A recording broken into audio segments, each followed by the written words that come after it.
Hello, good morning class 9। आज हम करेंगे पार्ट 7 सवैया के प्रश्न उत्तर। कल मैंने आपको एक सवैया का अर्थ दिया था, वो उम्मीद करती हूँ आप लोगों ने अपनी अपनी कॉपी पे लिखा होगा। तो आज करते हैं इसके प्रश्न उत्तर। पहला प्रश्न है, ब्रजभूमि के प्रति कवि का प्रेम किन किन रूपों में अभिव्यक्त हुआ है। किन किन बातों से पता चलता है कि कवि ब्रजभूमि से प्रेम करता है। उत्तर है, ब्रजभूमि के प्रति कवि का अगाध प्रेम है। वे हर जन्म में ब्रज में ही रहना चाहता है। वे चाहता है उसे अगले जन्म में चाहे कोई भी रूप में जीवन मिले, वे बार बार ब्रज में ही आना चाहता है।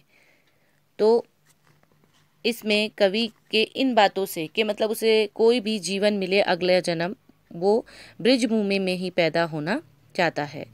प्रश्न नंबर 2 है, कवि का ब्रज के वन बाग और तालाब को निहारने के पीछे क्या कारण है।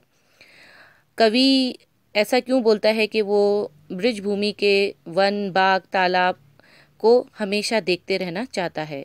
तो उत्तर है आपका, कवि ब्रज के वन बाग और तालाब को निहारना चाहता है ताकि वे श्री कृष्ण की प्रिय भूमि और लीला स्थली के प्रति अपने हृदय की आनंदिता को प्रकट कर सके। उसे ब्रज के कण कण में श्री कृष्ण समाये हुए प्रतीत होते हैं। जो कवि है वो ब्रज के वन बाग और तालाब को इसलिए निहारना चाहता है ताकि वे श्री कृष्ण की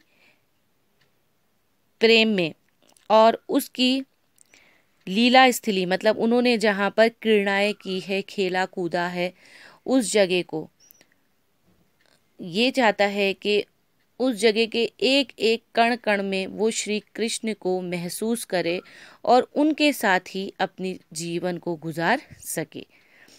प्रश्न नंबर 3 है, एक लकुटी और कमरिया पर कवि सब कुछ न्यौछावर करने को क्यों तैयार है।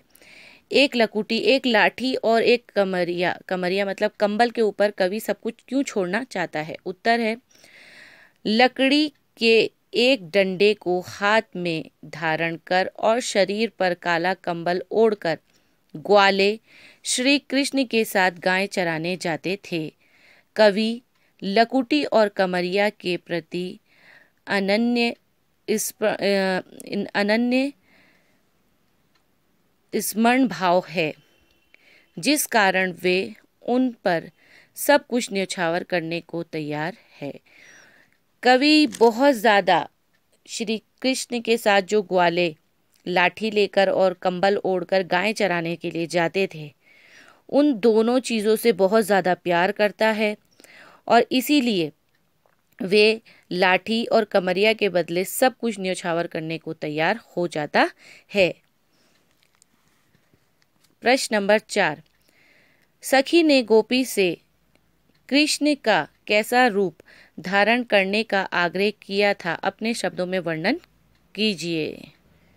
प्रश्न में आपको पूछा जा रहा है कि एक सखी ने गोपी से श्री कृष्ण का कौन सा रूप, मतलब जिस रूप में श्री कृष्ण अच्छे रखते थे, वो कौन सा रूप था जो एक सखी ने गोपी को बोला कि तुम उनकी तरह बनो। तो उत्तर है, सखी ने गोपी से श्री कृष्ण जैसी वेशभूषा और रूप धारण करने का आग्रह किया है। सखी ने श्री कृष्ण की तरह ही कपड़े पहनने और उन्हीं की तरह तैयार होने के लिए कहा है, जैसे कि सिर पर मोरपंख, गले में गुंजमाला, तन पर पीतांबर और हाथ में लाठी लेकर ग्वालों के साथ घूमने के लिए कहा है। सखी ने गोपी से श्री कृष्ण का वो रूप धारण करने के लिए कहा है जिस पे उनके सर के ऊपर मोरपंख लगा हुआ है और गले में गुंज की माला है, फूलों की माला पड़ी हुई है। पीतांबर रंग, पीले रंग के कपड़े पहनने के लिए कहा है और हाथ में लाठी लेकर ग्वालों के साथ जिस तरीके से श्री कृष्ण घूमा करते थे, उस तरीके से घूमने के लिए कहा गया है। तो आज हम लोग चार प्रश्न उत्तर हम लोगों ने कर लिए यहाँ तक। 5वें प्रश्न से हम लोग कल करेंगे। तो आज आपका होमवर्क यही है, इन प्रश्न उत्तर को आप लोग अपनी अपनी कॉपियों पे साफ हैंडराइटिंग में लिखेंगे और चेक करने के लिए आप लोग को संडे को इसे भेजना है। तब तक आप लोग घर पे रहिए, सेफ रहिए। ओके बच्चों, खुदा हाफिज़।